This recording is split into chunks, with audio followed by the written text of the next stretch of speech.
Hi hello నమస్తే and welcome to our channel. TDP Janasena కూటమి ఇలా లిస్టుని విడుదల చేసిందో లేదు, అలా వైసీపీ మంత్రులు వరుస ప్రెస్ మీట్లు పెడుతున్నారు. ఇంతకన్నా పెద్ద పెద్ద సంఘటనలు ఏపీలో జరిగినా కూడా స్పందించని వైసీపీ మంత్రులు ఇప్పుడు ఎందుకింత ఉలిక్కి పడుతున్నారు? పవన్ కళ్యాణ్ గురించి, టీడీపీ గురించి, అలాగే వారు రిలీజ్ చేసిన అభ్యర్థుల గురించి ఎందుకింత నీచంగా తక్కువగా మాట్లాడుతున్నారు? ఇదంతా చూస్తుంటే వైసీపీకి ఓటమి భయం పట్టుకుందా అన్నట్లే కనిపిస్తుంది. సో దీని గురించి ప్రజల్లో ఎలాంటి అభిప్రాయం ఉంది? మనతో మాట్లాడడానికి ఒక సామాన్యుడు ఉన్నారు. ఆయనతో మాట్లాడి ప్రజలు ఏమనుకుంటున్నారో ఆయన నోటి ద్వారా విందాం. నమస్కారం అండి. నమస్తే అండి. సో టీడీపీ జనసేన కూటమి ఇలా అభ్యర్థులను ప్రకటించిందో లేదో, అలా వైసీపీ మంత్రులు వరుస ప్రెస్ మీట్లు పెట్టి నానా మాటలు అంటున్నారు. పవన్ కళ్యాణ్ అయితే మరీ దిగజాడు మాటలు మాట్లాడుతున్నారు. సో ఎందుకింత ఉలిక్కిపాటు? వైసీపీ భయపడుతోందా టీడీపీ అభ్యర్థులను చూసి? ఏమనుకోవాలి? ఒకటి, తెలుగుదేశం జనసేన కూటమి అఖండ విజయం సాధించబోతుందని ఏ రోజైతే పొత్తు ప్రకటించారో పవన్ కళ్యాణ్ గారు, ఆ రోజు నుంచి జనాలకు క్లారిటీ ఉంది. ఇక్కడ వీళ్ళకి ఓటమి తాలూకు భయం.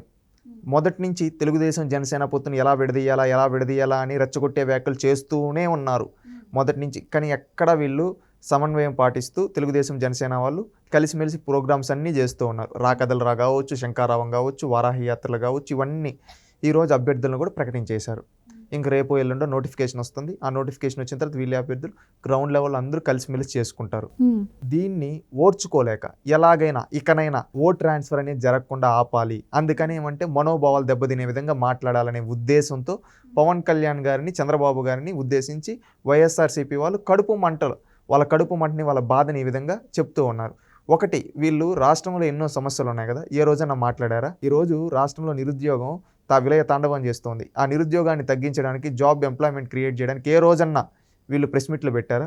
ఏ రోజన్నా రాష్ట్రంలో జరిగిన మహిళలపై జరిగిన దాడులపైన ఏ రోజన్నా ప్రెస్ మీట్ పెట్టారు? జర్నలిస్టులపై దాడి కూడా జరిగింది. ఆ జర్నలిస్టులపై దాడి ఏమన్నా మాట్లాడారు? ఈ రోజు వరకు మాట్లాడలేదు.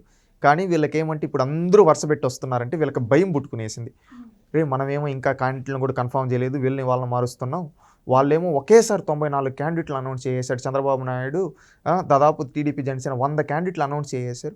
ఈ 100 మంది గెలిచినా మన గవర్నమెంట్ పోయినట్టే కదా, ఇంకా మనం ఇంకేం చేయాలనే ఉద్దేశంతో వీళ్ళు ఈ విధంగా చేస్తూ ఉన్నారు. అండ్ ఇంకోటి అండి, ఇక్కడ వ్యాఖ్యలు చూస్తుంటే పవన్ కళ్యాణ్తో పాటు అంటే పొత్తుని విచ్ఛిన్నం చేసేందుకే కంకణం కట్టుకున్నారా అనిపిస్తుంది. ఇక్కడ పవన్ కళ్యాణ్ ఫ్యాన్స్ని చూస్తే జాలేస్తుంది అని కూడా మాట్లాడుతున్నారు. ఇది పవన్ కళ్యాణ్ ఫ్యాన్స్ మీద కావచ్చు అని ప్రభావం చూపించే అవకాశం ఉంటుంది. ఒకటి, జన సైనికులు, తెలుగుదేశం పార్టీ కుటుంబ సభ్యులు అందరూ వాళ్ళ క్లారిటీ ఉంది, మేము గెలవబోతున్నాం, తెలుగుదేశం జనసేన ఒకటే, రెండు పార్టీలు కలిసి వెళ్తాయి, రేపు రానున్న రోజుల్లో తెలుగుదేశం జనసేన ప్రభుత్వం ఏర్పాటు చేసి ప్రజలందరికీ న్యాయం చేయాలని వాళ్ళ దాంట్లో కాన్ఫిడెంట్గా ఉన్నారు. ఈరోజు పవన్ కళ్యాణ్ గారు కూడా చెప్పడం జరిగింది, మనం గతంలో ఒక్క సీటు కూడా మన శాసనసభలో మనం తీసుకోలేదు, ఈసారి అందువల్ల ఈ దృష్ట్యా రాష్ట్ర ప్రయోజనాల దృష్ట్యా తీసుకోవడం జరిగింది. ఇరు పార్టీల కోసం కాదు, రాష్ట్ర ప్రయోజనాల కోసం, రాష్ట్ర ప్రయోజనాలని ఉద్దేశించుకొని మనం ఈ విధంగా అనౌన్స్ చేయడం జరిగింది. అందరూ సహకరించుకోవాలన్నారు. ఇక్కడ జన సైనికులకి క్లారిటీ ఉంది, తెలుగుదేశం వాళ్ళకి క్లారిటీ ఉంది. ఇప్పుడు అనౌన్స్ చేసిన నియోజకవర్గాల్లో కలిసిమెలిసి పని చేసుకుంటారు, సోదర భావంతో ఒకే పార్టీ అనే ఉద్దేశంతో చేసుకుంటారు. ఇక్కడ అది చూసి ఎట్టయినా ఓట్ ట్రాన్స్ఫర్ అనేది జరగకుండా ఉండాలనే ఉద్దేశంతో వీళ్ళు ఈ విధంగా రెచ్చగొట్టే వ్యాఖ్యలు చేస్తున్నారు. గతంలో చూసుకుంటే పవన్ కళ్యాణ్ గారు, లోకేష్ గారు అనేక సందర్భాల్లో చెప్పారు. ఏమని చెప్పారు? చంద్రబాబు గారు, వీళ్ళు వైసీపీ పేటీఎం కుక్కలు ఉంటాయి, అవి ఏంటంటే కావాలని మన మధ్యలో చిచ్చులు పెడతారు, మీరు ఎవ్వరు అలాంటివి పట్టించుకోవద్దండి, మనమంతా ఒకటే, మనందరం కలిసిమెలిసి చేసుకున్నామని చెప్పి క్లారిటీగా చెప్పారు. దీన్ని బట్టి మీరు అర్థం చేసుకోండి, పవన్ కళ్యాణ్ గారికి, లోకేష్ గారికి, చంద్రబాబు గారికి, ఆ పార్టీ కార్యకర్తలకి అవగాహన ఉంది వీళ్ళు ఇలాంటివి చేస్తారని. ఇప్పుడు వీళ్ళు ఎన్నైనా కానీ వాళ్ళుగా ఒక రూమ్లోకి నిల్చుకొని వాళ్ళు గట్టిగా అరుచుకుంటే ఎవరికి అవుతుంది? వాళ్ళకే వినబడుతుంది. ఆ విధంగా వాళ్ళకి వినబడేట్టు వాళ్ళు అరుచుకుంటున్నారు అంతే. ప్రజలు ఎవ్వరు వీళ్ళ మాటలు నమ్మే పరిస్థితులు లేరు. ఎందుకంటే రానున్న ఎన్నికల్లో తెలుగుదేశం జనసేన 175 గెలవబోతూ ఉంది. అటు ఇంకొక మాట కూడా అంటున్నారు, ఇప్పుడు బీజేపీ వచ్చిన తర్వాత ఈ అభ్యర్థులు కూడా క్లారిటీ ఉండదు, ఇప్పుడు ప్రకటించిన అభ్యర్థుల ప్లేస్లో కూడా బీజేపీ టికెట్స్ అడిగితే అప్పుడు కంపల్సరీ ఇవ్వాల్సి వస్తుంది అని కూడా మాట్లాడుతున్నారు. అలా జరిగే ఛాన్స్ కూడా ఒకటి, ఇప్పుడు అన్ని క్లియరెన్స్లు వచ్చిన తర్వాత ఇవి అనౌన్స్ చేసి ఉంటారు.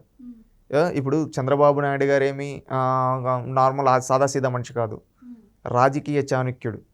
ఎక్కడ ఏ అభ్యర్థిని ప్రకటించాలి, ఎక్కడ ఏ సన్నివేశానికి తగ్గట్టు చేయాలి అంతా ఆయనకు తెలుసు. ఇప్పుడు బీజేపీ వస్తుందని ఎవరు చెప్పారు? చంద్రబాబు గారు, పవన్ కళ్యాణ్ గారు చెప్పారు. వాళ్ళు చెప్పినప్పుడు వాళ్ళ క్లియరెన్స్ ఉంటేనే కదా చెప్తారు. ఇప్పుడు పొత్తు ధర్మాన్ని పాటించడంలో చంద్రబాబు నాయుడు గారిని మించిన వ్యక్తి లేరు. ఎందుకంటే పొత్తుకు ధర్మాన్ని పాటించిన వ్యక్తి ఈ దేశంలో ఎవరైనా ఉన్నారా అంటే అది చంద్రబాబు నాయుడు గారే పాటిస్తారు. ఎందుకంటే గతంలో అటల్ బిహారీ వాజ్పేయి గారు లాంటి వ్యక్తులే చంద్రబాబు నాయుడు గారు పొత్తు ధర్మాన్ని ఏ విధంగా పాటిస్తారో ఆయనే చెప్పాడు. ఎందుకంటే ఆ రోజు బీజేపీకి పార్లమెంట్లో సీట్లు కావాల్సి వస్తే ఆ రోజు తెలుగుదేశం పార్టీ అభ్యర్థులు అన్కండిషనల్గా మద్దతు ఇచ్చారు. ఆ రోజు రాష్ట్ర ప్రయోజనాల కోసం ఒక్క మినిస్ట్రీ కూడా పోర్ట్ఫోలియోలో తీసుకోలేదు తెలుగుదేశం పార్టీ. అదేవిధంగా వాళ్ళని గౌరవించింది. ఆ రోజు అటల్ బిహారీ వాజ్పేయి గారు లాంటి వ్యక్తులు మీరు తీసుకోవాలి ఏదో ఒకటి అంటే స్పీకర్ పదవి తీసుకోండి, ఇదన్నా మా కోసం ఇరు పార్టీల కోసం అని చెప్తే ఆ రోజు కూడా స్పీకర్ అవకాశం వస్తే ఒక దళితుడికి ఇచ్చారు. అంటే ఇక్కడ చంద్రబాబు నాయుడు గారు రాష్ట్ర ప్రయోజనాల కోసం సామాజిక న్యాయం చేయడం కోసం మాత్రమే పనిచేస్తాడు. ఆ విధంగా ఆయన పొత్తు ధర్మాన్ని గౌరవించాడు. ఈరోజు కూడా తెలుగుదేశం పార్టీ ఇన్ని సీట్లు పోటీ చేసింది, జనసేన ఇన్ని పోటీ చేసింది, ఇద్దరం కలిసిమెలిసి చేయాలనే విధంగా క్యాడర్ని అందరినీ సమాయత్తం చేసి అనౌన్స్ చేశారు. దీన్ని బట్టి మీరు ఒకటి ఆలోచించండి. చంద్రబాబు నాయుడు గారికి, పవన్ కళ్యాణ్ గారికి ఫుల్ క్లారిటీ ఉంది. గెలుపు గుర్రాలకి సీట్లు అనౌన్స్ చేశారు.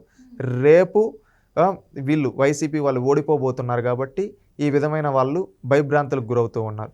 ఇక్కడ ఈరోజు మాట్లాడిన ఎవరు రోజా, ఆమె ఎక్కడి నుంచి పోటీ చేస్తుందో తెలియదు, ఆమెకి ఎమ్మెల్యే టికెట్ కన్ఫామో లేదో కూడా తెలియదు.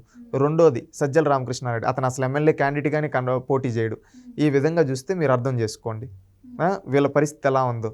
వీళ్ళు ఈ విధంగా వాళ్ళకే కన్ఫర్మ్ లేదు. ఇంకొకటి వీళ్ళంత ధైర్యంగా చెప్తున్నారు కదా, జగన్మోహన్ రెడ్డి ఎక్కడి నుంచి పోటీ చేస్తారో చెప్పానండి. ఈరోజు చంద్రబాబు నాయుడు కుప్పం నుంచి, లోకేష్ మంగళగిరి నుంచి, అదేవిధంగా బాలకృష్ణ హిందూపురం నుంచి పోటీ చేస్తారని అఫిషియల్గా కన్ఫర్మేషన్ ఇచ్చేశారు. రేపు వాళ్ళు నామినేషన్ వేయడమే అక్కడ తరువాయి. జగన్మోహన్ రెడ్డి ఎక్కడి నుంచి పోటీ చేస్తాడు? జగన్మోహన్ రెడ్డి నియోజకవర్గం పులివెందులో కూడా తెలుగుదేశం పార్టీ అభ్యర్థిని ప్రకటించింది. అది తెలుగుదేశం పార్టీ సత్తా. నీకు దమ్ముంటే నేను పులివెందుల నుంచి పోటీ చేస్తాను, 2 చోట్ల పోటీ చేస్తాడు, 3 చోట్ల పోటీ చేస్తాడు. ఇప్పటికే జగన్మోహన్ రెడ్డి గారికి క్లారిటీ లేదు. లోకేష్ కి పోటీగా మంగళగిరిలో కూడా ఇంతవరకు అభ్యర్థిని ప్రకటించలేదు. ఎందుకంటే మంగళగిరిలో కూడా ఫస్ట్ ఆలా రామకృష్ణారెడ్డి అన్నారు, తర్వాత గంజి చిరంజీవి అన్నారు, తలాతిలో ఒక మహిళను తీసుకొని వచ్చారు, మళ్ళీ ఇప్పుడు గంజి చిరంజీవి అంటున్నారు, రేపు మళ్ళీ ఆలా రామకృష్ణారెడ్డి అంటారేమో, ఎవరికి తెలుసు. ఇంతవరకు వాళ్ళకి సగం నియోజకవర్గాల్లో ఎమ్మెల్యే క్యాండిడేట్లు లేరు. వాళ్ళు మాట్లాడుతున్నారు. దమ్ముంటే ఈరోజు చంద్రబాబు నాయుడు 94 క్యాండిడేట్ సింగిల్ అటెంప్ట్లో చెప్పేశాడు కదా వీళ్ళు క్యాండిడేట్స్ అని. మీరేమో వైనాట్ 175 అంటున్నారు కదా. మీకు దమ్ము ఉంటే ఆ 175 కాన్స్టిట్యూన్సీలో ఒకేసారి అభ్యర్థులు ప్రకటించచ్చు కదా. మీకు అంత చిత్తశుద్ధిని. వాళ్ళకి అభ్యర్థులు దొరకటంలే, ముందు దొరికిన వాళ్ళని కూడా ఇటు అటు మారుస్తూ ఈ విధంగా చేసుకుంటూ ఉన్నారు. వీళ్ళు ఎమ్మెల్యే టికెట్లు అనౌన్స్ చేసిన తర్వాత మాకు ఈ వైఎస్ఆర్సీపీ వద్దు, మాకు ఎమ్మెల్యే టికెట్ వద్దని పక్క పార్టీలోకి వెళ్ళిపోతున్నారు. అంటే ఇక్కడ చూడండి, జగన్మోహన్ రెడ్డి ఓడిపోతాడని తన సొంత పార్టీ నేతలకే క్లియర్గా అర్థమైపోయింది. అందుకని ఈరోజు ఎవరో మైకుల ముందుకు ఒకరు ఇద్దరు వచ్చి మాట్లాడే వాళ్ళు తప్పితే ఇంకెవ్వరూ మాట్లాడటం లేదు. వాళ్ళందరికీ ఫుల్ క్లారిటీ ఉంది, జగన్ ఓడిపోబోతున్నాడు, తెలుగుదేశం జనసేన కూటమి గెలవబోతుందని. అందుకని ఈరోజు వీళ్ళు ముందు చెప్పి ఏదో ఒకటి చేయాలని కుక్కల్లా మరుగుతున్నారు తప్పితే ఇంకేమీ లేదు. వీళ్ళు ఓడిపోబోతున్నారు వైసీపీ నాయకులు. ఎందుకంటే ఈరోజు చూస్తే వాళ్ళ పార్టీకి ఎంపీ టికెట్గా అనౌన్స్ చేసిన వ్యక్తులు కూడా పక్క పార్టీలోకి వచ్చేస్తున్నారు. అతను తిరుపతి ఎంపీ ఆదిమూలం గారు కావచ్చు, గుమ్మనూరు జయరామ్ గారు కావచ్చు, ఇలాంటి వాళ్ళంతా మాకు ఆ పార్టీ వద్దు, మీ ఎంపీ టికెట్ వద్దు అంటున్నారు. ఇప్పుడు తిరుపతి పార్లమెంట్ అనేది తెలుగుదేశం పార్టీ ఆఖరిగా 1984లో గెలిచింది. అప్పటి నుంచి ఇప్పటి వరకు గెలవాల అంటే వైఎస్ఆర్సీపీ కాంగ్రెస్ పార్టీ. అలాంటి కాన్స్టిట్యుయెన్సీస్లోనే ఎంపీ టికెట్ ఇస్తే మాకు వద్దంటున్నారంటే వైఎస్ఆర్సీపీ కంచుకోట్ల అక్కడ పరిస్థితి గ్రౌండ్ లెవెల్లో ఏ విధంగా ఉందో మీరే ఒకసారి అర్థం చేసుకోండి. అందుకని జగన్మోహన్ రెడ్డి ఓడిపోతున్నాడు కాబట్టి ఆ ఫ్రస్ట్రేషన్లో ఇప్పుడు ఈరోజు ఒకేసారి చంద్రబాబు నాయుడు ఇన్ని సీట్స్ అనౌన్స్ చేసే కొద్దికి పొత్తుని విచ్ఛిన్నం చేయాలి, ఏదో ఓ ట్రాన్స్ఫర్ జరగకుండా జరగాలి అనే దురుద్దేశంతో వీళ్ళు ఈ విధంగా మాట్లాడుతున్నారు.